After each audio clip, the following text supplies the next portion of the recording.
Welcome to this new episode. Today's guest is Vijaykrishna Venkataram, or shortly Vijay, or even shortly on social media V2K. Vijay is a long-time expert in data science, in AI, in data management, a lot of these things. So different from previous interviews, Vijay has an experience in the enterprise world. So he worked as the head of data analytics for various banks and for credit bureaus. So you see, it's different because when you work with enterprises and especially with banks, of course, you need the AI skills, of course, but you also need that knowledge about security, about project management, about communication, and even the laws. So Vijay has this unique experience about AI and about the implementation of AI projects with enterprises, including the most difficult, secure, and large enterprises. With the introduction of AI, now all those companies are running to adopt it in every department, in every team. Everything has to be done with AI. But then, they started and they discovered that it's actually not that easy. There are privacy laws, there are leak issues, there is the lack of talent, the workforce re-education. There are a lot of issues that come up when you start to include the AI in the whole company, especially if it's a big company and complex company. So all those issues must be addressed before starting a massive AI introduction within the company. They call all this checklist as the AI readiness. And today, we have invited Vijay exactly to ask a few questions about this famous AI readiness, what it is and what it can be useful for. Let's start. Welcome, Vijay, and thanks for joining us in this interview. Thanks for having me, Rosario. And a big congrats to you for starting this My Data Guest podcast, which I believe is focused on AI. So I'm happy to be part of this. Thank you. Okay, so let's start with the first question. What does AI readiness actually mean? As I said, everybody talks about that, but what is it exactly? Yeah, with all the AI hype that is going around, many organizations have started trying out AI. But what they really need is AI readiness, which is fundamentally about organization preparedness across five critical dimensions. It means having the right infrastructure to support their AI initiatives and the clean and accessible data that can feed into that AI system and the talent that can put this all together and bring it to fruition. And of course, to look into it all, because most of the industries operate under strict regulations, so you need a robust governance framework, and most importantly, the cultural alignment. Most often they are not. It comes from the top, and it's a buzzword. Comes from the board, so they just started, but it doesn't actually percolate within the organization. So the cultural alignment becomes very important. So to sum it up, AI initiatives don't just launch; they have to succeed and scale to bring meaningful impact for the organization. So it's not just about having fancy titles for like data scientists or we use advanced algorithms. It's all about whether your enterprise can successfully adopt, scale, and sustain the solution over a period of time. It's not like you start the hype and then it just dies off. So basically think of it as a difference between running a few AI pilots versus achieving a transformational impact that lasts longer over the period of time. So, okay, so I have two questions now. Let's ask the first one. So, why now? What has changed in the last 18, 24 months? So, as we have seen, right, there has been so much hype about AI, about GPUs, having open source chat GPT now has become a nomenclature. Earlier, if anybody wants to search, it used to be called, let's Google it. Now, anybody says whatever I want to learn, let's ask chat GPT. So, it's become a norm now. So with all this fundamental shift, Gen AI usability, like co-pilots, agents, productivity has increased a lot. Everybody now thinks of, how to increase my productivity. There are tools available. And computing has become so much available. Earlier, cloud computing used to be a specialized topic. Now GPUs are like normalized. And most importantly, there is regulatory clarity. Earlier, people used to have these tools, but they used to wait for the regulator to say whether they can use it, how to use it, where to use it. But now the regulators have also given clear guidelines on usage, governance, and fairness. Having said all this, what has happened is it has been like people chasing these tools rather than fitting into the organizations. Like, what is the objective that I want to solve with these tools? So that's where, like, according to a McKinsey study, right, state of the AI report, only 1% of the executives consider that generative AI initiatives mature enough. And 74% of companies haven't seen tangible value at scale from AI. So this is a huge number, right? Everybody is jumping into it, but there is no tangible value coming out of their investments or the time, or because most of these companies come up with huge announcement, but 18 months, 6 months, 1 year down the lane, you see they are back to where they started. So basically, they are jumping into AI without foundational readiness across strategy, data, technology, people, and governance. Basically, the five dimensions that we speak about. So the A readiness comes as a checklist to see whether are we there yet to start before jumping. It's like testing your water with your foot rather than jumping with your head down. So when you mentioned these 5 items in your checklist, right? So you said the right infrastructure. Okay, the other ones are clear. The skill talent, okay, it's clear. We don't have that because it's new stuff, right? How can you have the skill talent at the moment? There are only a few people. The robust governance, okay, the cultural alignment. What is the right infrastructure? What does it mean that you need a special infrastructure for AI? Yeah, see, technically infrastructure mean like it has been serving the business for, let's say, for day-to-day operational activities. But when it comes to AI, it has to have a security layer, a data privacy, governance layer. For example, some organizations are still not aware of how to move it from on-premise to cloud and back again here.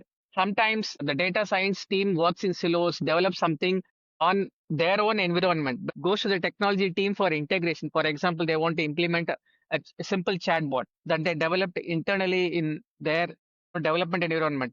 But they soon realize that the chatbot doesn't have the enough API integration for the let's say they are using cloud computing that is not supported by that organization, or it doesn't integrate well at all. Then all the pilot work that went into goes into a waste. So there is the infrastructure doesn't basically support what has been developed by the team, or the product that they bought. They don't interact well with the chatbot that they developed.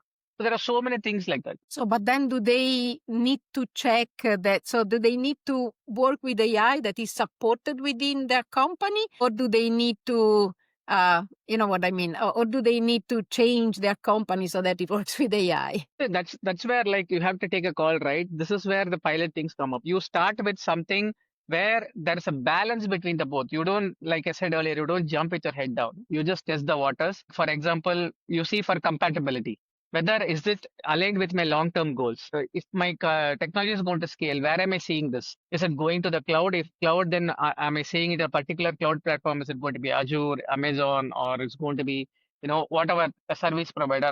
Because you cannot have multiple things just for serving one purpose. Then you need to have a talent to support that. Then you need a team to support that, and it becomes a mess. And after some time, experimentally, you try, it doesn't work, then you have to scale back everything again, roll back everything. And the regulators have their own concerns.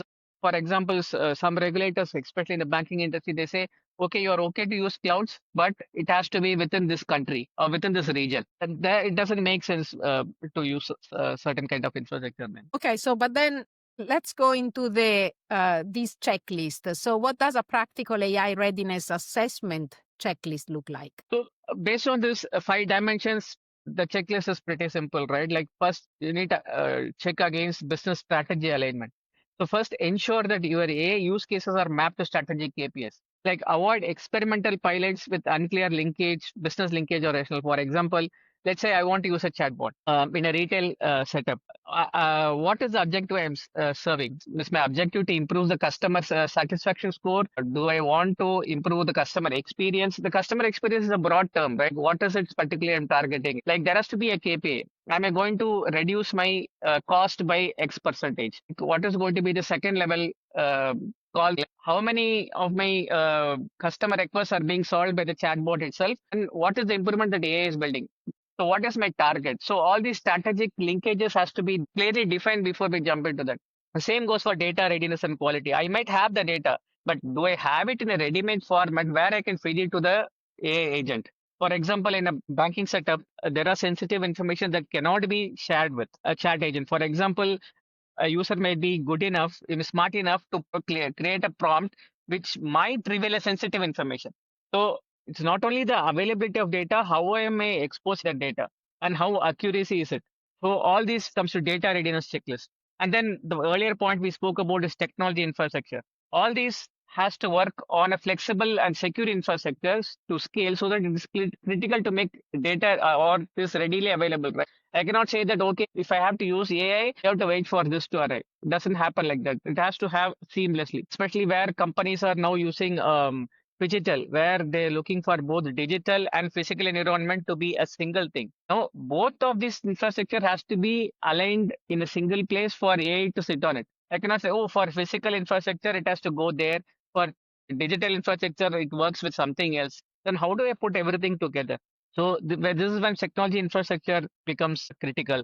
Then most importantly, talent and skill readiness. AI success depends more on human expertise to effectively build, manage, and apply these models. And a team that converts business problems into AI solutions. As we spoke earlier, there are so many AI solutions available. How do you fit them into the business problem? How are they solving? The top level executive is not bothered about which AI technology you use, what latest neural network that you're using. All he is bothered about is, are you providing a cost saving? Are you providing a business value? Is it increasing my bottom line or top line? So it has to serve the business problem. There is some problem that the AI has to solve. It does not exist just for the sake of AI. Should not be a tool searching for a problem. Should be a problem that is solved by the tool. Yeah. So, and then comes the governance and compliance, especially when it comes to highly regulated industries like where I come from, banking or healthcare. These are highly regulated industries where there are clear-cut governance guidelines raised by, and especially for multinational companies, they have to adhere to governance guidelines raised by each regulator where they are operating in that particular country. So it becomes even more complex. You cannot build one solution in one country and try to push it across your, you know, working in another country. It might not be compliant. It might work, but it might not be compliant. Yeah. So the governance checklist becomes important. And most importantly, the change management, right? And the culture. This is the most overlooked aspect in organization willing to adopt. Let me give you an example from the banking context itself. Like, for example, there was an AI agent that was introduced to the legal team where they have to go through, complex loan agreement documents. So they introduced a legal document reviewing AI agent.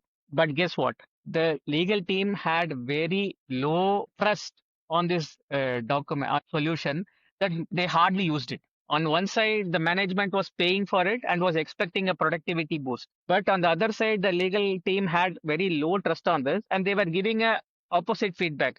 No, it does not help us in any way. We anyway go through the same process. Our turnaround time has not reduced. Yeah. We need more people because now the marketing team is pushing more, because there is more loan applications coming. But the plan was that this AI tool was supposed to lower the burden of their workload.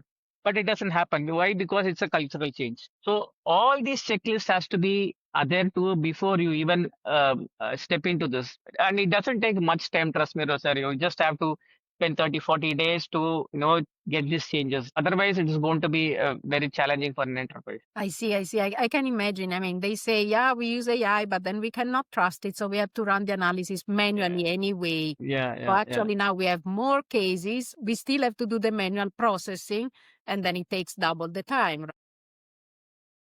Especially where there's a conflict between what the AI says and what the human says. Right. Yeah. Also, So the trust deficit increases.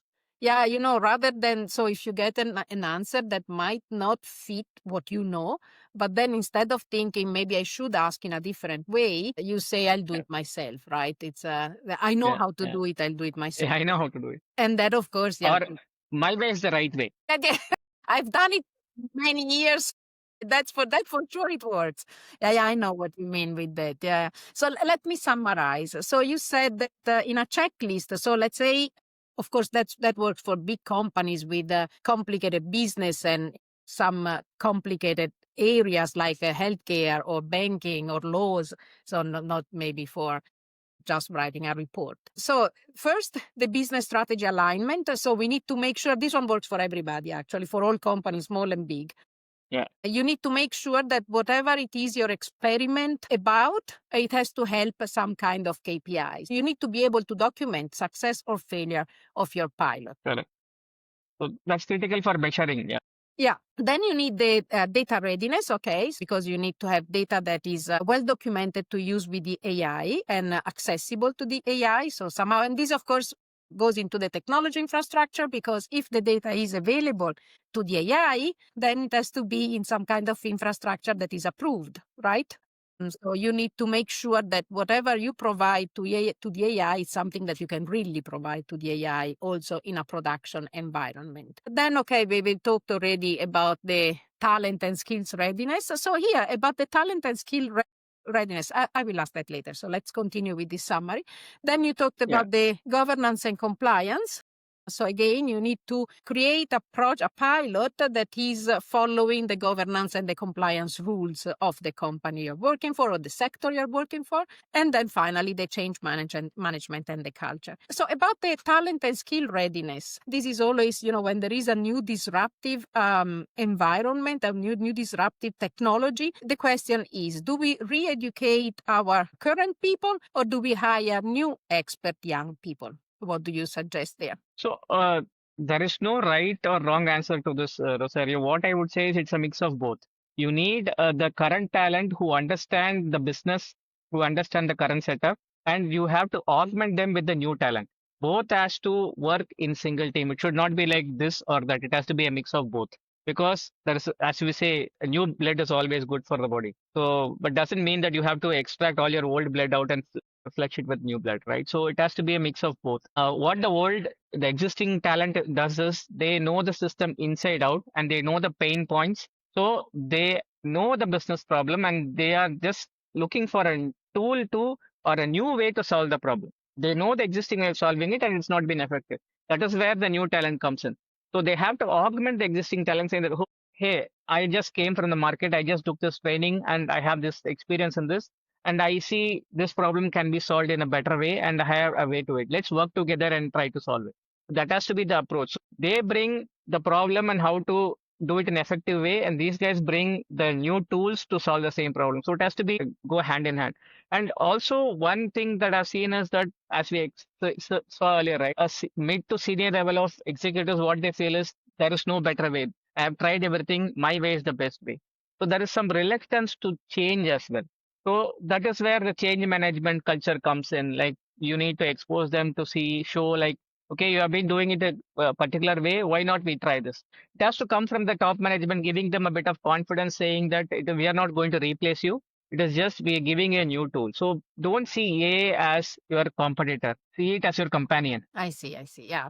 Yeah, we talked about that in a previous podcast, and we were saying that the AI for healthcare, it doesn't substitute the doctor, but it actually helps the doctor. Helps the doctor. Yeah. So now we talked about healthcare and banks a lot. So, but how does AI readiness vary across different industries? So that again, each industry faces unique challenges that significantly shapes its AI readiness approach. For example, in banking and financial service industry, there must adhere to strict regulatory compliance regarding anti-money laundering, know your customer norms, model explainability requirements for audits, data privacy controls for customer financial information, etc. Whereas when we come to healthcare industry, there is a lot of regulations which change from country to country, like HIPAA compliance, patient data privacy laws, ethical considerations in clinical decision making. As you said, AI might come up with a diagnosis, but there has to be a human in the loop to validate it and say, okay, this is what is applicable to this patient. I'm going to go with this. So at the end of the day, that is something that is applicable to healthcare. Whereas when we come to, for example, retail or e-commerce setup, the regulatory obligations are relatively relaxed because there isn't much of regulator exists at a high level, not a specific regulator, of course. Then the considerations mostly evolve around a single source of data, where the data is segmented. You have to bring everything together. Personalizations engines, inventory optimizations, which is where the infrastructure challenges we spoke come into picture. Then the customer behavior analytics for targeted marketing and dynamic pricing models, etc. So as we see, different industries have unique challenges that are facing. Like we have to look for tools that fit each industry separately. Okay, so can you give some examples? Yeah. So since I come from this banking background, right? Like let me share a couple of AI use cases where AI's readiness assessment came into picture. The first example is a typical readiness assessment checklist for a contact center Gen A agent assist. That would involve first checking from the data point of view, like access to historical call transcripts and how the cases were resolved. That transcript needs to be available. And most importantly, the personal identifiable information scrubbing should be in place. Otherwise, it's considered as a data breach. And then the knowledge base curated with versioning, like how has your banking platform evolved and how has the data has evolved. All this has to be documented in knowledge base. That is when it comes to data checklist for a contact center use case. The same for a platform, it has to be the RAG must be approved knowledge source. It has to have a prompt firewall. As we discussed earlier, a very smart user could provide an interesting prompt to the agent and try to extract very sensitive information. So you need to have both input filters as well as output filters. Whenever you are changing the model, all this has to be logged in the registry. And whenever you sense that things are not going good, there has to be a rollback. So this is where the platform checklist comes in. Then the security checklist for a typical GenA agent in a banking setup would be like prompts do not contain sensitive balance information or account information, and completion logs are retained for audits, and regional data registry is respected. You cannot have one product pushed to across geographies because each geography will have a separate regulator. So regional residency of data is highly important, especially in Europe where you have multiple countries involved. You may develop a product, but data has to reside in respective country. Then comes the compliance, which again is related to the security thing. You have to have clear disclaimers in agent UI, and restricted content policies must be put into place. And human in the loop acknowledgement. For example, whenever there is an escalation where a chat is not able to solve, when it is going to the next level of, there is a human, there has to be a confirmation that, okay, everything is not done by an agent. There is an oversight. Human is in and then and there checking things, and we are not solely reliant on some robo. This confidence has to be given to the compliance where they do audit checks then and there randomly to ensure that everything in place. Last but not the least, KPIs. When I'm using an AI agent, I need to be able to, as we discussed, it has to be measurable. Look, what is the first contact resolution? Like earlier, how many first contact resolution is nothing but how many of my chats how many of my customer requests are able to solve at the chat level itself, and how many are going vulnerable, like there is a follow-up to be done over email or call. This rate has to increase. If that is not increasing, then there is no point employing an agent. And same goes for CSAT scores. Customer satisfaction has to be there. If you deploy a very poor chatbot that is not even solving your basic customer queries, then obviously your CSAT scores are going to go down, which is going to impact your brand image. And especially the competitors are vying for that. So this is a very competitive space. And so that is where constant monitoring of this KPI is important. So when it comes to this contact center GenAI agent, we spoke about data, platform, security, compliance, and KPIs. This is a typical example of a GenAI agent. At the same time, when you look at another example, for example, typical credit underwriting process in a bank would involve, including like, for example, the credit bureau data. How do you access alternate data? Nowadays, people talk about using your social media data and data available with non-banking sources, non-financial sources. How reliable are this data? Can I trust this data too? Because at the end of the day, the risk of lending is very high. How reliable is this data? Then how do I integrate with the bureau to fetch the data? Is there any data loss during this fetch? Is there any data mismatch? Protected class monitoring. For example, in US, we have Fair Lending Act, where you cannot discriminate against a particular, race or sex or religion, things kind of. So how do you ensure that these data are not used in your decision-making process?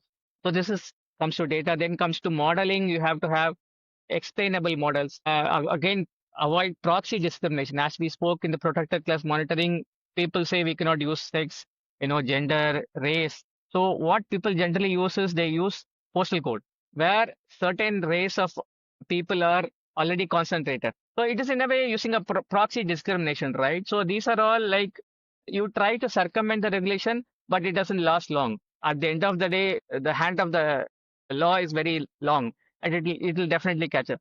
So this has to be, all these things has to be taken care of when it comes to modeling. Same goes for reject inferencing policies.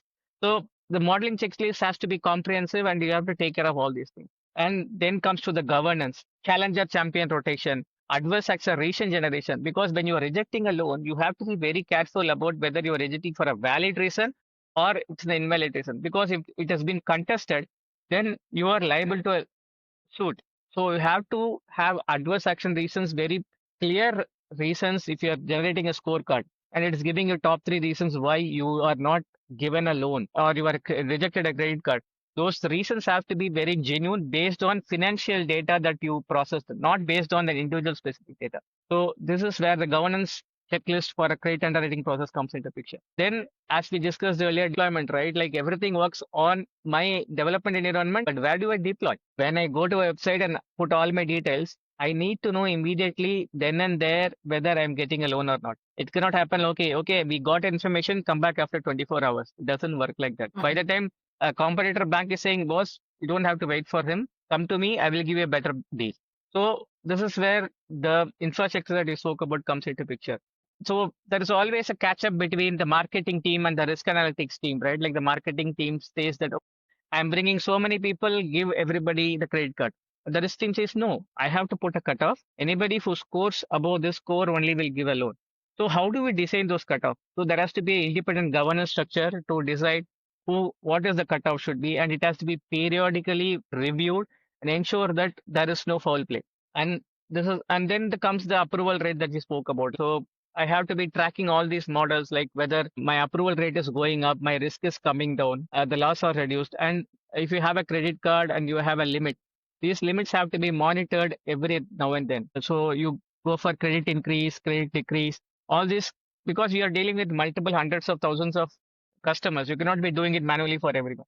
So this is where all these, checklists come into picture. So these are like high level two use cases that I can think of when it comes to banking industry. So these two use cases are different. So that's what I got out of this explanation of the two use cases. In one case, so there is a security issue about the data and about the sensitive information, but you don't care much about the data that is used to maybe train the model because it's just supposed to give information.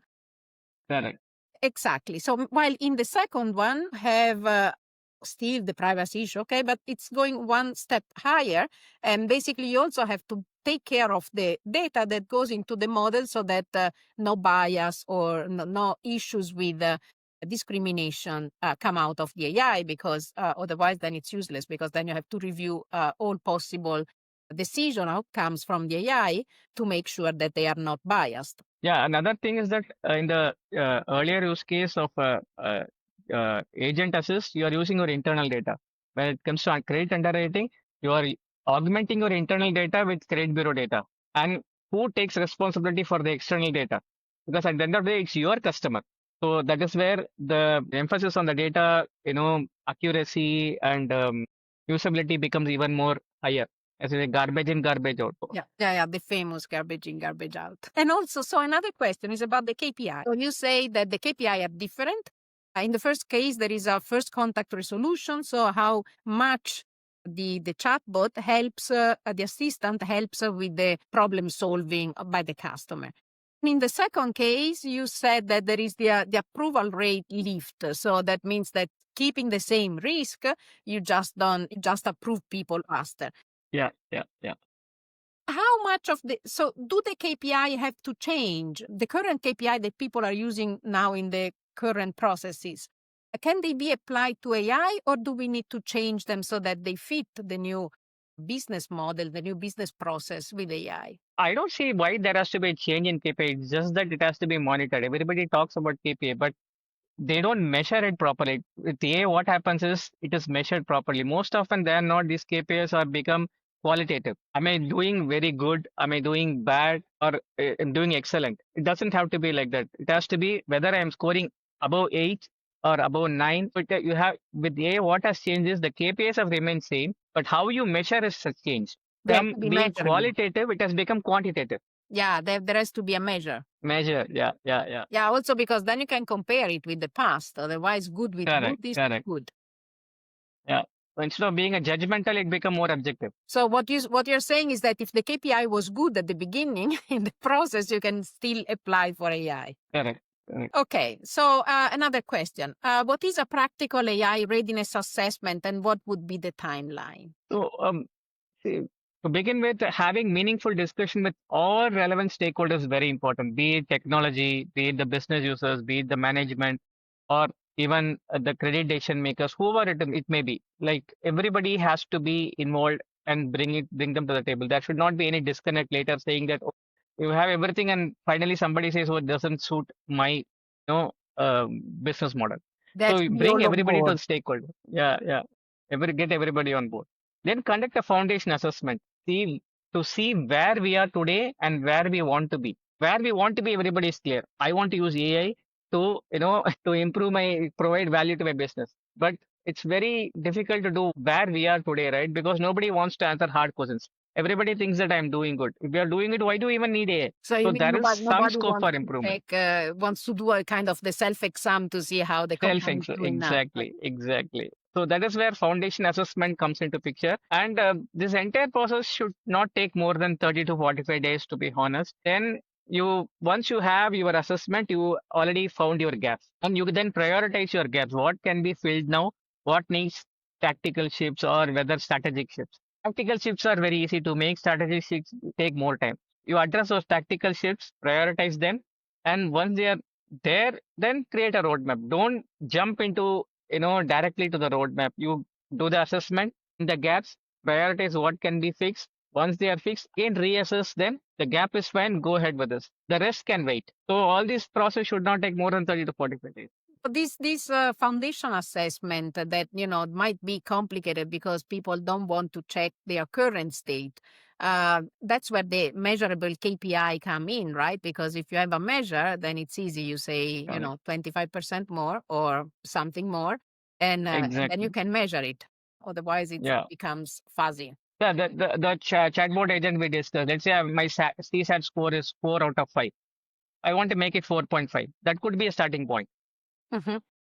My approval rate is 70%. I want to make it 75%, but I want my loss rate to remain at 1% on my lending credit card portfolio. So if you have defined roles, then you work towards it. So, what final advice would you give enterprises starting their AI readiness journey? So, what should enterprises actually do? So there are basically three critical success factors that distinguish an AI leaders from laggards. The first one, start with a business problem, not technology, because the business is there to serve a purpose. It doesn't matter what technology you use. So focus on high impact use cases that solve real business challenges rather than experimenting with latest tools. Don't fall for the tools. So this is one fancy tool, let me use that. Oh, that is one fancy tool, don't use that. See what is your problem and see which tool will serve that purpose first. So start with the business problem is the first This is a point. typical tech mistakes. So all the tech people, they go directly for the tool. It must answer something. Yeah. It's like I give this funny example always, right? Like there is a woodcutter. He used to use a manual saw or axe. Now somebody gave him a power tool, power axe, and he was able to cut the log within no time. Now with that, he's going everywhere and saying, "I will," he's going to locksmith. He's going to a goldsmith. And see, I have a tool. Let me solve your problem. It doesn't work like that. So that Whatever tool problem is you can purpose solve made it. for. I see. No, I know the problem. Yeah, I've seen it. Okay. So the next one is invest in people and process. Like at the end of the day, it is all the people who are going to do it. Technology doesn't exist on its own on silos. Like it has to be people who have to bring everything together. Like continuous change is what happens. And for people to function continuously, there has to be a process. Otherwise, everybody will try to drag the organization in their own way. The process is where streamlines the organization and people to give them a guidance on where to go. So the most successful AI transformation spend significant effort on people and skills, change management, and workflow design. So there is people and then the process. So invest in people and process. Yeah. I think this one of investing in people is an important one because otherwise you lose a lot of the previous knowledge and it can't all be Correct. AI. So the going back to the earlier question, right? Whether we should invest in new people or should we retrain the Yeah. existing ones? This is where the things come into picture. Like you put both to work in tandem so that it serves the larger picture. And the third point would be like building continuous learning capabilities. It doesn't start and stop with one project, right? Or one project or one initiative. A readiness isn't a one-time checklist. It's an ongoing capability that must evolve with your business, technology, and regulatory environment. Regulatory environments keep changing every now and then, and your competitors are coming up with new strategies every now and then. So you have to keep changing. It cannot happen like I started with something and that's the end all of everything. It has to be continuous learning capability. So for this to happen, establish feedback loops. Wherever there are lessons from each project, document them and look for scope for improvement, whether it comes to data or technology and continuous training program. So to sum it up, like you have to have continuous learning capabilities where there is a constant feedback loop. So to sum it up, there are three critical advice that I would leave. One is start with the business problem, invest in people and process, and third is build continuous learning capability. So you're saying that these three steps are the ones that somehow bring you to success, bring your AI Correct. strategy to success. Yeah. The business problem, the people, and the people again, the continuous learning capabilities. So not so much about the tool. Correct. So, but then would you say that the tool choice is less important? Tool choice is equally important, but don't chase the tool just for the sake of it. Like, let's say I started with one tool and 2 months down the lane, there is another tool. I abandon this one and jump to the another one. You cannot abandon the wagon. Then you go into an endless loop. And after 1 year, look back and see you have been chasing tools and you have still not forgot what you started for. You forgot the problem itself. Okay. Yeah, I see. So the process and the business problem is more important than actually how you Correct. solve it, because you can repeat it with another tool, the solution. You can implement it with another tool later Yeah. if it's needed. So another question. So how many of these AI readiness transition process have you implemented? In my earlier credit bureau initiatives, like I have mentioned, like we have helped a couple of banks with the lending process. So my example comes from that.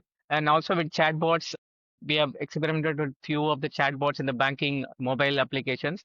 And in recent past, I have been consulting a few organizations on how to integrate them into in a retail space, how to integrate them to upscale their sales process. Especially in India, we have a lot of e-commerce platform like Meesho, Flipkart, Amazon, where most of the buying happens in tier 2, tier 3 cities, where in India, we have diverse languages. English or Hindi is not the only language. You travel 100 and 150 kilometers, the language, the culture, everything changes. People buying habits, everything changes. So, as you said, like it's like a mini Europe or multiple Europes put into one, you know. You walk 100 The kilometers. chatbots, yeah, we cannot apply one learning. The data has to come from if you are going to use for one region, one tier two city experimental thing. We saw a huge CSAT improvement. Let's put it on another region, and we see that people are coming with huge complaints that, oh, this doesn't work for me. This giving me wrong recommendations. I don't even look for it. What is this? I had a better experience earlier. Then we look into the data. Then we see, okay, we train that model on some data and we apply it on another region. It doesn't work. So those are very interesting challenges to solve, Rosario. There are so many people come in, and the first thing we see is check the data. So of all these steps, which one do you think is the hardest one? It's the data. The data. The data. Some people, yeah, it's like data is siloed, and people are very territorial about the data. The website team or the marketing doesn't want to part with their data, so that they think that it's their data, they have paid for it, so they will use it for their marketing campaigns. Even if you go and tell them, boss, it was good, but share us the data so we can convert some of the chatbot customers who are coming with a customer complaint. They're asking that my X product is not working. I'm looking for a solution where we will be able to recommend them a better product from your same basket. But we don't know what the customer has earlier bought. That data is residing with you. Why don't you share it with us? But people are very territorial. They don't want to share the data. Yeah, I see. So the So, data. yeah. And fragmented data. There is no one single source of data. Even if the data is available, how do I link that data is belonging to this demographic? How do I map the data to say that this is fitting to this demographic? Is this the data I'm looking for? People have experimented with buying data from outside, but it doesn't work for them mostly. And then only they realize, oh, we forgot about, collecting data in the product itself. Rather than data being an afterthought, nowadays most applications have started baking data collection within the product development cycle itself. So at every customer touch point, you want to collect data. So to have an overview of the data and to share it with AI, now it was already enough to share it with people. Now even with AI sounds a bit complex. Yeah. Okay. So I think we have reached the end of this interview. Thank you. Thank you, Vijay. It was, as usual, extremely informative and extremely important. So we are all technical people. We don't think about these other issues with, the laws and the people. And to introduce AI in a company, it is in a big company, it is much more than just introducing a tool. That there is much more around that than just deciding which tool to use. Thank you for all these insights. And I think if you have any questions, otherwise we can conclude the interview here. Yeah, I think that was nice talking to you, Rosario. So once again, good luck for My Data Guest podcast. Looking forward to listening to more interesting episodes from you and the team. So thank you for having me on site. Thank you. Thank you, and thank you Thank you. Thank you. to all who are watching. Thank you. Thank you very much.